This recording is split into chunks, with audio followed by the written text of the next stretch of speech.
Boruto episode 287 just came out, and it was amazing. It was what we wanted. The arc starts off with a great episode. I won't lie, they did everything that I wanted them to do. I couldn't film my live reaction because I didn't want to get copyrighted and show the full clips, so I'll do that probably for another one when I figure out a way to combat this. So it all started off with the Ishiki scene with Code that we saw last time. They redesigned it, they redid it according to the manga. We see Ishiki pass on his will to Code, and the will is basically for Code to go around planting and eating chakra fruit from planet to planet and becoming an OTSUTSUKI god. It was beautiful. The illustrations and the imagery used was amazing. It was just what we wanted. We saw Ishiki close his hand and destroy a planet, going from planet to planet eating chakra fruit. This is what we wanted. Code is basically going to start his process of becoming an OTSUTSUKI god. First, he has to plant a chakra fruit on this planet so that he can actually become an OTSUTSUKI by eating the chakra fruits, and then he has to continue doing this over and over again. We also saw the questionable scene of the OTSUTSUKI god. So this is very questionable because the way they did it, they made it very dark. So you can't really know if it was really the Dragon. To me, it looks more like the Dragon in my opinion. If you zoom in a little bit more, you would see it has the black outer part with the white in the middle. So it does look like the Dragon to me, but I do understand the confusion. They did it on purpose. They're always, every time there's the Dragon, they refuse to put it properly. I don't know what they have against the Dragon. And I also love that they added a part where Code says that he won't let anyone call him defective. This adds so much depth to Code as a character, and I know that they will be adding new scenes that we didn't see in the manga, so for all of us manga readers, we might appreciate Code a lot more than people did in the manga. Also, I did hear that there were some changes to the opening. If you guys did see the changes, personally, I couldn't spot them, so I don't really know what changes there were there, but if you guys did see the changes, y'all have to let me know.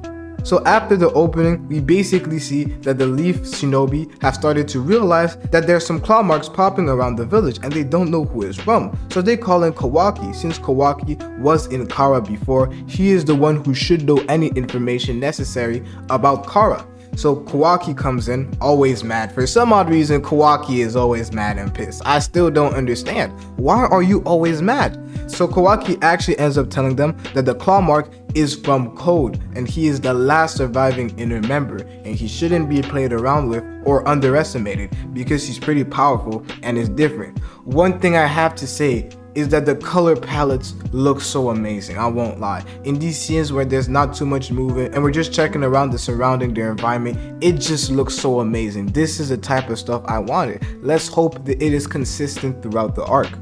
This is where we see Boruto chilling on the Hokage statue with his pills, still thinking about how he's gonna get rid of Momoshiki who is inside of him. He's taking the pills, as you guys remember, to stop the otification that is going on in his body. It's a hard word, I ain't gonna hold you, I still can't say it properly.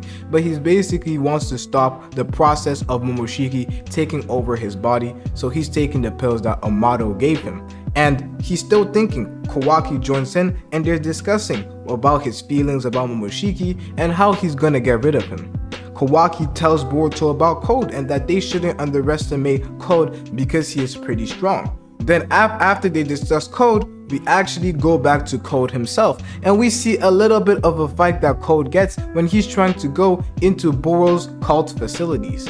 And this is where I say was the only real moment and the only bad part of the episode. The choreography, the animation, whatever, the fighting was terrible. I'm not even going to lie. I usually love all the fighting that is involved in Boruto, but this fight wasn't it. And we can tell that they weren't really trying. They're saving it for the fights that will happen in the future. And I'm telling you, these fights will break the internet. But as I said, the best part of the episodes is the color palette and the imagery that is given, and we can see that in Code's backstory. We see how beautiful it looks like, and we understand how Code got his white karma instead of the normal karma, and his karma is basically a pure weapon, and you should pay attention to a karma that's a pure weapon. You guys will understand this later on. So it shouldn't be mistaken that Code is weak because his karma is defective. It is quite the opposite. Code, with his white karma, is super strong, and he is actually stronger than Jigen. So because of that, they placed limiters on him so that Jigen will still be the authority since he's the one who is leading the organization, and for Code to be under him, he has to be weaker than Jigen. So Amato put limiters on Code so that he wouldn't be stronger than Jigen, and Code accepted that and didn't have any issues. But Ishiki/Jigen, they're gone. They're normal there. He's the last survivor. So he now wants to get rid of his limiters because there's no point in him not being at his full potential since Jigen, the one who serves, is no longer there. And he wants to get rid of Boruto, Sasuke, Kawaki, Naruto. He wants to get rid of all of them because they were all involved in the death of Ishiki/Jigen, the one who he served, the OTSUTSUKI who he loved. And we also, if you pay attention, we get a hint that Amato seems to be working on something. Maybe it is a cyborg, I don't know what it is exactly. We just keep getting hints on hints, and us manga readers know what we're talking about. But for those who don't know, pay attention to all the hints, everything that Amato is working on, everything that is happening around, because it will play a significant role in the future.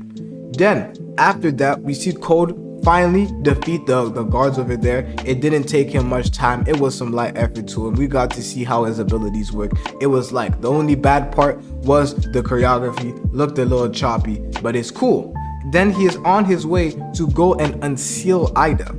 After that, we cut back to Boruto and Kawaki, where Kawaki gives Boruto the best piece of advice, which is basically to go and plant a karma on Code. Since Code is very strong, his karma will definitely work, and he will not die if the karma DNA extraction were to finish extracting, and Momoshiki would be 100%.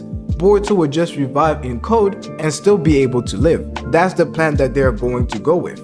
Boruto tells them that if we want to get this done, they have to get stronger because Code is pretty strong. So they will have to start training as shinobi, and this is probably going to happen in the next few episodes that we see, because in the preview, we see that Boruto and Kawaki say that they're going to start training. This is where we go back to Ida, and we're getting closer to her being unsealed, and the OST, the background music, the instrumental, whatever you want to call it, it was amazing. I've never seen a music so enchanting before. I literally felt that Ida's ability was going through me. Maybe I did end up getting caught by Ida's ability. I don't know. So after all of that, the amazing stuff we see, Code ends up just tearing it down because Bug was too scared of doing himself. And then we see Ida. What an introduction. It was fire. I won't even lie, it's one of the best introductions I've seen, especially around Ida's character. For us who know how Ida is, this was the best introduction that she could have had. We see Ida just come out, not even pay attention to Code, just going out, doing her usual stuff like she just wasn't sealed. What an introduction. I even thought myself that I was caught in her visibility. I won't even lie, I had to make sure reactivate the karma real quick, make sure I'm an OTSUTSUKI, and then I was back. You feel me? It's not my fault. It was just the ability. I couldn't do anything about it. But what an episode, I won't even lie. Code tried to stop her from walking away because he did feel disappointed, but there's nothing he could have done. He tried to harm her, but he realized that he couldn't do it. Something was stopping him from doing anything negative to Ida. So overall, I just say this episode was amazing. I love the episode. It was just what we wanted. We're finally back. Peak is finally back. We have to run up the numbers. We have to share. We have to make sure that everybody knows, because we have been disrespected. Ever since that Kawaki arc finished, it's been disrespect after disrespect. I do understand where the disrespect is coming from, but at least it is now our turn to be happy. It is now our turn to enjoy Peak for the next few moments that is going to happen as the Code arc has finally begun. Overall, I think I'd give this a 7 out of 10. There are definitely better episodes to come because the stuff that is going to happen in this arc, as a manga reader, it is amazing. I won't even lie. And also, the only negative part that I would say that I didn't enjoy is really the fighting. The fighting wasn't good. I could tell that they didn't try their best. They're saving it for episodes to come. So I don't have to worry too much because it will just get better and better from here on out. The stuff that we're going to see is just going to be amazing. So you guys let me know what you guys thought of the episode below. I'll try and do a live reaction at least once, but it's a bit complicated right now. I still have to learn how to do it. So let me know in the comment section below how you felt about the episode, and I'm out, bruh.